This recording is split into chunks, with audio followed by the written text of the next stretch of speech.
Good morning students. Next chapter है हमारा chapter 18 body fluids and circulation. Next topic है हमारा सर्कुलेशन और बॉडी फ्लूइड्स।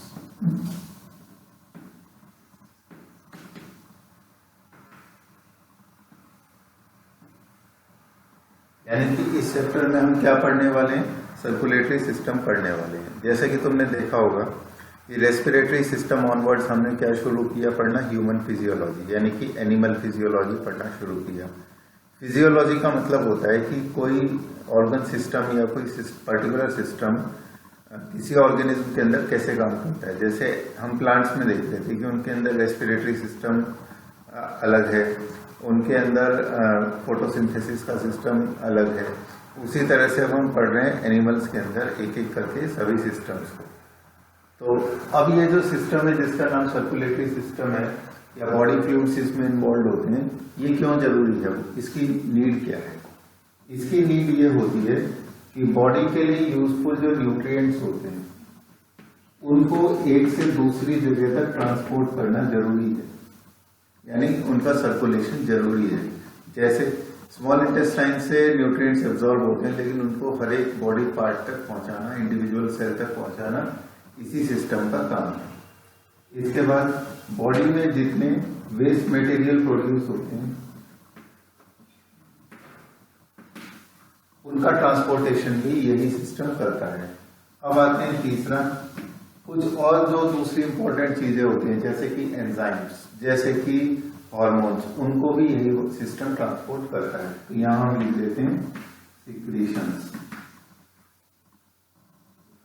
ठीक है, ये वाली चीजें ट्रांसपोर्ट होती हैं, वेस्ट मटेरियल, न्यूट्रिएंट्स और सिक्रीशंस। अब से इन सब चीजों के लिए अलग अलग ऑर्गेनिज्म में अलग अलग तरह की चीजें होती हैं। जैसे लोअर ऑर्गेनिज्म के अंदर तो क्या है, सिर्फ सर्कुलेशन के लिए वाटर का ही यूज कर लेते हैं। जैसे स्पंजेस का इन्होंने एग्जांपल दिया है। देखो, simple organisms like sponges and coelenterates circulate water from their surroundings through their body cavities to facilitate the cells to exchange these substances। और ज्यादा जो होते हैं उनके अंदर स्पेशल टिश्यूज होते हैं, जैसे कि ब्लड भी एक लिक्विड कनेक्टिव टिश्यू है जिसका फंक्शन ट्रांसपोर्टेशन करना है। एक और बॉडी फ्लूइड का नाम दिया जिसका नाम है लिम्फ। लिम्फ का काम भी है ट्रांसपोर्टेशन फूड सब्सटेंसेस का। तो अब हम इस चैप्टर में एक एक करके इनको पढ़ने वाले हैं।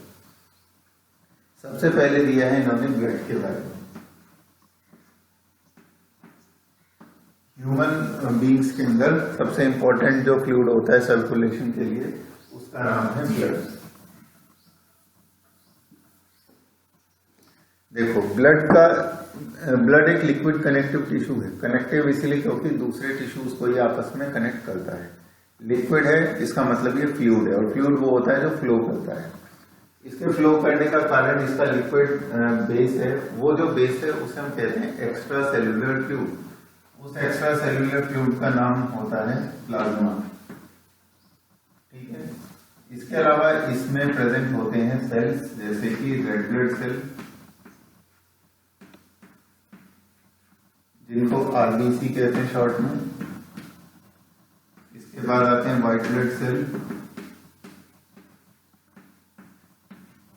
जिनको कहते हैं WBC शॉर्ट में। और तीसरे नंबर पर आते हैं प्लेटलेट्स। ठीक है, और इनका अलग अलग फंक्शन होता है। सबसे पहले डिस्क्रिप्शन इन्होंने प्लाज्मा के बारे में दिया है। प्लाज्मा जो है इसके अंदर अलग अलग तरह के न्यूट्रिएंट्स यानी कि मिनरल्स और इसके अंदर अलग अलग तरह के प्रोटीन्स पाए जाते हैं। वो प्रोटीन जो कि क्लॉटिंग प्रोटीन्स और नॉन क्लॉटिंग प्रोटीन्स दोनों तरह के प्रोटीन्स होते हैं। देखो, प्लाज्मा का डिस्क्रिप्शन क्या दिया है कि 92% प्लाज्मा वाटर होता है, प्रोटीन होता है और मिनरल्स होते हैं। और ये ब्लड का 55% पार्ट कंप्राइज करता है। इसका मतलब क्या है कि 45% में क्या आते हैं? दूसरे फॉर्म्ड एलिमेंट्स आते हैं, जैसे कि आरबीसी, WBC और प्लेटलेट्स। एक स्ट्रॉ कलर का मतलब धूसर रंग का, जैसा कि ये रंग है, ये जैसा कि दिख रहा होगा तुम लोगों को कि दरवाजे का जो रंग है इसको कहते हैं स्ट्रॉ कलर। ठीक है, इसके अलावा इसमें और दूसरी फीचर क्या होता है, विस्कस होता है, यानी कि थोड़ा गाढ़ा होता है, और इसकी परसेंटेज इन्होंने बता दी। अब कौन कौन से प्रोटीन्स इसमें पाए जाते हैं, फाइब्रिनोजन, ग्लोबुलिन्स और एल्ब्यूमिन, ये 3 प्रोटीन्स के नाम इन्होंने बताए। फाइब्रिनोजन जो कि एक क्लॉटिंग प्रोटीन है, क्लॉटिंग में रोल प्ले करता है। एल्ब्यूमिन,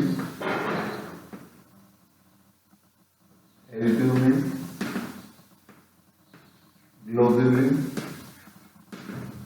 ये प्रोटीन्स क्या करते हैं, अलग अलग रोल प्ले करते हैं। जैसे कि ग्लोबुलिन प्रोटीन्स जो होते हैं वो एंटीबॉडी का रोल प्ले करते हैं। इसके बाद बात आगे, fibrinogens are needed for clotting और coagulation of blood. Coagulation are involved in defence mechanism of body and albumin help in osmotic balance. Albumin का फंक्शन क्या होता है, ऑस्मोटिक बैलेंस।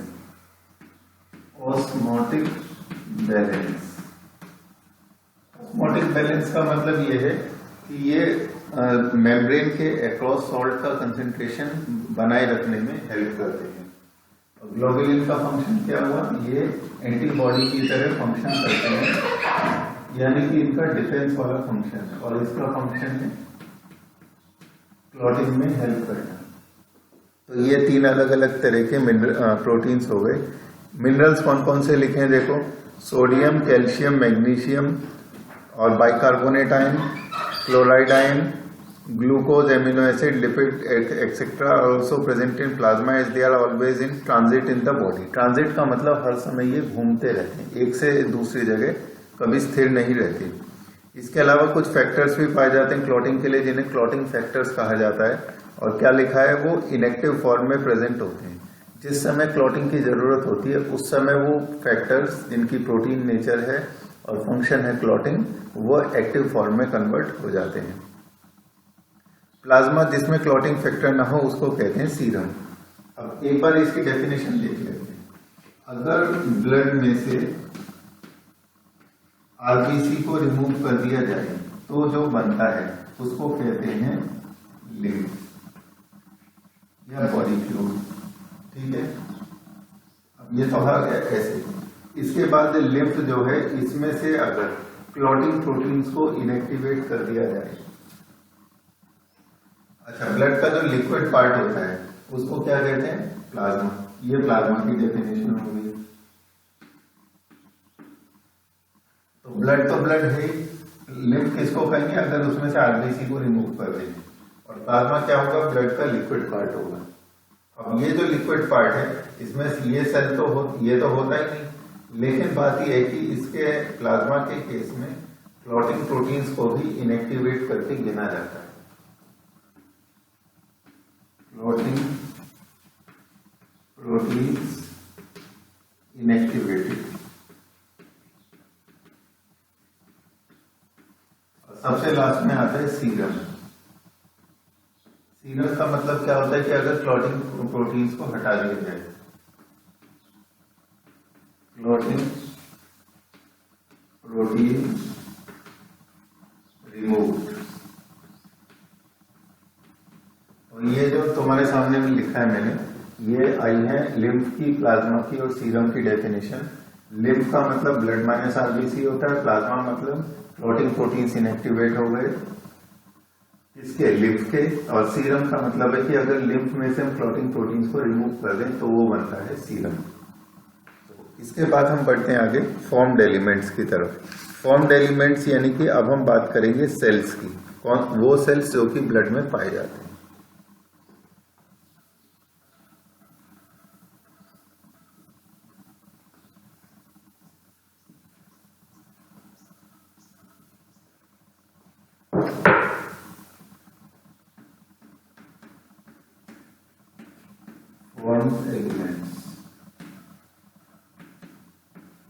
फॉर्म्ड एलिमेंट्स में आएंगे सेल्स, जैसे कि रेड ब्लड सेल या आरबीसी, जिसको एक नाम और देते हैं इरिथ्रोसाइट्स।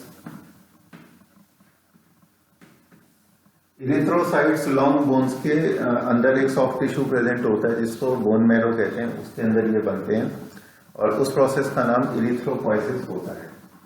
आरबीसी के प्रोडक्शन को कहते हैं इरिथ्रोपोइसिस, ठीक है। आरबीसी की लाइफ होती है 120 डेज, और 120 डेज सर्कुलेशन में कंप्लीट करने के बाद ये जाते हैं स्प्लीन नाम के एक ऑर्गन में जो पेनक्रियास के पास होता है। वहां जाकर क्या हो जाते हैं, ये रिसाइकल हो जाते हैं, यानी कि इनका ब्रेकडाउन हो जाता है। इनके अंदर जो न्यूट्रिएंट्स प्रेजेंट हैं उनका वापस से रिसाइकल करके यूज कर लिया जाता है, यानी कि वहां हीमोग्लोबिन भी ब्रेक हो जाता है, और उस हीमोग्लोबिन के ब्रेक होने से येलो कलर का पिगमेंट बनता है जिसे कहते हैं बिलीरुबिन और बिलीवर्डिन। ठीक है। अब ये यानी कि हीमोग्लोबिन के ब्रेक होने से बनते हैं बिलीरुबिन और बिलीवर्डिन। ये दोनों येलो कलर के पिगमेंट्स होते हैं। अब ये बात तो हुई आरबीसी की। देखो आरबीसी के बारे में इन्होंने क्या दिया है कि ये जो फॉर्म्ड एलिमेंट्स होते हैं 45% ब्लड को फॉर्म करते हैं। इरिथ्रोसाइट्स के बारे में लिखा है कि ये सबसे ज्यादा एबंडेंट होते हैं सेल्स के मामले में, और इनकी संख्या 5 मिलियन से 5.5 मिलियन पर क्यूबिक मिलीमीटर ब्लड में होती है। रेड बोन मैरो में बनते हैं। इनमें सेल्स नहीं होती और न्यूक्लियस नहीं होती, डिवॉइड ऑफ न्यूक्लियस। मैच्योरिटी में इनके अंदर से न्यूक्लियस हट जाता है और इनका फंक्शन क्या होता है, गैसेस को ट्रांसपोर्ट करना। इनकी शेप होती है biconcave disc like. They have a red colored iron containing complex protein called hemoglobin, hence the name and color of these cells. Healthy individual has 12 to 16 grams of hemoglobin in every 100 ml of blood. तो ये hemoglobin की average value 10 to 16 ग्राम पर 100 ml एक healthy adult mail human being के अंदर। Females में इसकी value इससे थोड़ी कम हो सकती है। These molecules play a significant role in transport of respiratory gases. Average lifespan 120 days, उसके बाद वो स्प्लीन में डिस्ट्रॉय हो जाते हैं। ये बात मैं बता चुका। स्प्लीन को इसीलिए कहते हैं ग्रेवयार्ड ऑफ आरबीसी, यानी कि वहां पर उन्हें नष्ट किया जाता है। अब आता है नेक्स्ट टाइप का सेल जिसको कहते हैं ल्यूकोसाइट्स। इरिथ्रोसाइट्स के बाद आते हैं ल्यूकोसाइट्स। ल्यूकोसाइट्स जिनको कि व्हाइट ब्लड सेल भी कहते हैं, बिकॉज ल्यूक का मतलब होता है व्हाइट, साइट्स का मतलब होता है सेल। ऐसे ही इरिथ का मतलब होता है रेड और साइट का मतलब होता है सेल। तो अब हम देखने वाले हैं ल्यूकोसाइट्स के बारे में। ल्यूकोसाइट्स का क्लासिफिकेशन फिगर 18.1 में समझाया गया है।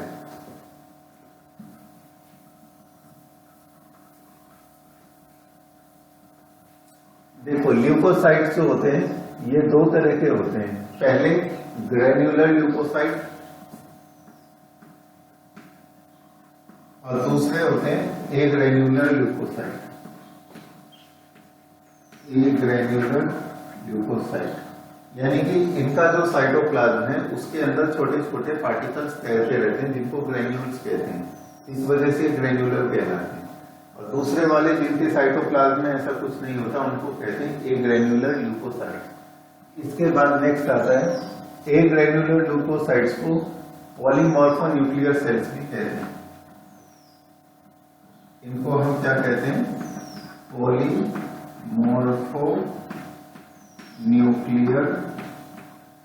सेल भी कहते हैं।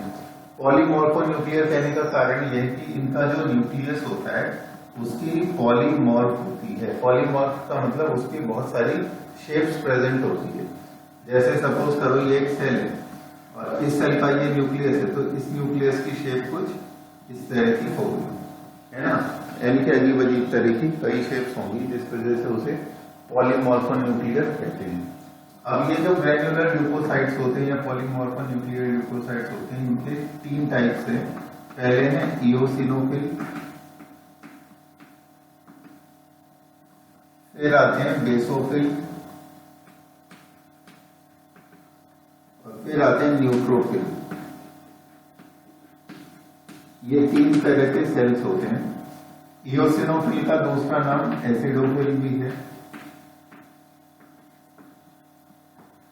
एसिडोफिल को इओसिनोफिल भी कहा जाता है। उसका कारण यह है कि इओसिन EOSIN ये एक तरह की एसिडिक डाई है तो यानी कि आगे चल के ग्रेन्युलर ल्यूकोसाइट्स का क्लासिफिकेशन इस बेसिस पर किया गया है कि किस कलर की डाई से या किस तरह की डाई से वो स्टेन होंगे।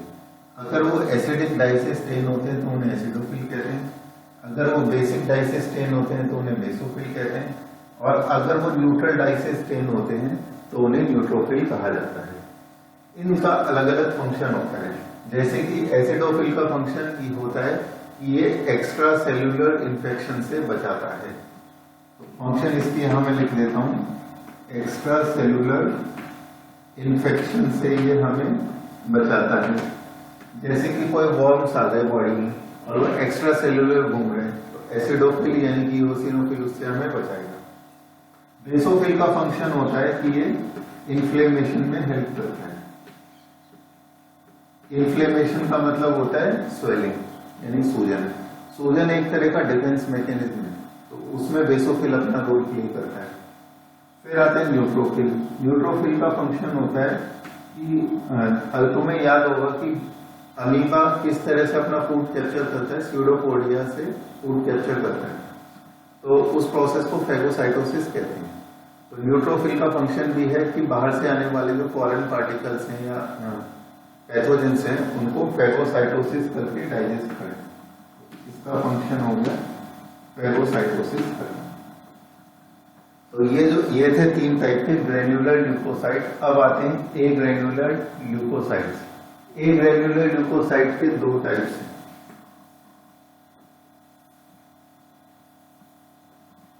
ए ग्रेन्युलर ल्यूकोसाइट के 2 टाइप्स हैं। पहले होते हैं मैक्रोफेजेस।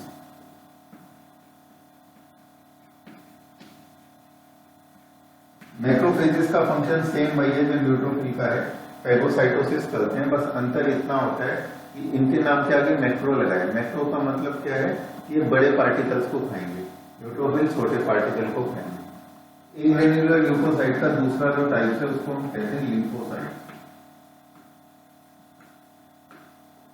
लिम्फोसाइट्स जो होते हैं, अभी तक यहां तक हमने जितने पढ़े थे ये तीनों और ये नॉन स्पेसिफिक इम्यूनिटी देते हैं, किसी पर्टिकुलर पैथोजन के अगेंस्ट स्पेशल नहीं बनते, हमेशा एक ही जैसे होते हैं, एक ही तरह से रिएक्ट करते हैं। अब जो आते हैं लिम्फोसाइट्स, ये होते हैं स्पेसिफिक इम्यूनिटी, यानी कि जिस तरह का पैथोजन बॉडी में एंटर करेगा उसके अगेंस्ट स्पेशल टाइप के बनेंगे। लिम्फोसाइट्स कितने टाइप के होते हैं? मेनली 2 टाइप के हैं, बी सेल्स और टी सेल्स। बी लिम्फोसाइट्स और टी लिम्फोसाइट। अब टी लिम्फोसाइट के टाइप्स देखो, पहले बी के टाइप देखते हैं। पहले है मेमोरी बी सेल्स और दूसरे हैं प्लाज्मा बी सेल्स। और टी के टाइप्स कौन से हैं? टी साइटोटॉक्सिक, टी हेल्पर और टी नेचुरल किलर सेल। ठीक है, अब देखो क्लासिफिकेशन में एक बार फिर से देख लेते हैं। हाँ, सबसे पहले बी का जो क्लासिफिकेशन है उसमें मैंने क्या बनाया, मेमोरी बी सेल और plasma B cell. Plasma B cell का फंक्शन होता है एंटीबॉडी प्रोडक्शन, ये एंटीबॉडी बनाती है।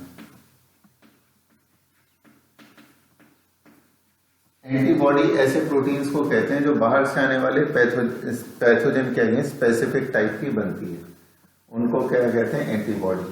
और मेमोरी बी सेल का फंक्शन ये होता है कि ये अपने अंदर मेमोरी स्टोर करके रखता है कि किस किस पैथोजन से हमारा एनकाउंटर हो चुका है। अगर दोबारा उसी पैथोजन से होता है तो हमें कैसा रिस्पॉन्स दिखाना है, हमें फास्ट रिस्पॉन्स दिखाना है। अब टी लिम्फोसाइट का ये साइटोटॉक्सिक, ये टॉक्सिन सिक्रीट करके पैथोजन को किल करता है। और बाहर से बैक्टीरियल सेल आया, उसके अंदर इसने टॉक्सिन रिलीज कर दिया और वो खत्म हो गया। नेचुरल किलर फैगोसाइटोसिस से किल करता है उस सेल को। हेल्पर कैसे, हेल्पर क्या करता है, हेल्पर टी सेल बाकी जो लिम्फोसाइट्स हैं जैसे टी और बी, उनको ये हेल्प करने का काम करता है। देखो अब इन्होंने क्या क्या दिया है वो भी देख लेते हैं। Leukocytes are also known as white blood cells as they are colorless due to lack of hemoglobin. They are nucleated and are relatively lesser in number. और इनका नंबर क्या दिया, 6000 से 8000 पर क्यूबिक मिलीमीटर ऑफ ब्लड, जबकि उसका कितना था, उसका मिलियंस में था आरबीसी का। Leucocytes are generally short lived, यानी कि इनकी एज कम होती है। दो कैटेगरी हैं, ग्रेन्युलर ल्यूकोसाइट्स और एग्रेन्युलर ल्यूकोसाइट, जैसा कि मैंने बताया। न्यूट्रोफिल, इओसिनोफिल, बेसोफिल 3 तरह के ल्यूकोसाइट्स हैं। और जबकि लिम्फोसाइट्स, मोनोसाइट्स ये क्या है, एग्रेन्युलोसाइट्स हैं। न्यूट्रोफिल की एबंडेंस सबसे ज्यादा है 60 to 65% सारे ल्यूकोसाइट्स में। ये ल्यूकोसाइट्स में परसेंटेज बताइए। और बेसोफिल की परसेंटेज सबसे कम है 0.5 से 1%। न्यूट्रोफिल और मोनोसाइट फैगोसाइटिक हैं। ये मैंने इनकी फंक्शन यहाँ अभी बताई थी। ये दोनों फैगोसाइटोसिस कर रहे हैं। बस साइज में डिफरेंस रहता है कि किस साइज के पार्टिकल को ये कैप्चर कर रहे हैं। फैगोसाइटिक सेल का मतलब क्या होता है कि जो फॉरेन पार्टिकल्स जो कि पैथोजेनिक नेचर के हों बॉडी में एंटर करें, उनको ये डाइजेस्ट कर ले। बेसोफिल का फंक्शन मैंने बताया था कि ये इन्फ्लेमेशन में हेल्प करते हैं। इन्फ्लेमेशन में हेल्प करते हैं एक पर्टिकुलर टाइप के मॉलिक्यूल्स के द्वारा, जिनको हिस्टामिन, सीरोटोनिन और हिपेरिन कहते हैं। क्या क्या नाम लिए इनके? हिस्टामिन,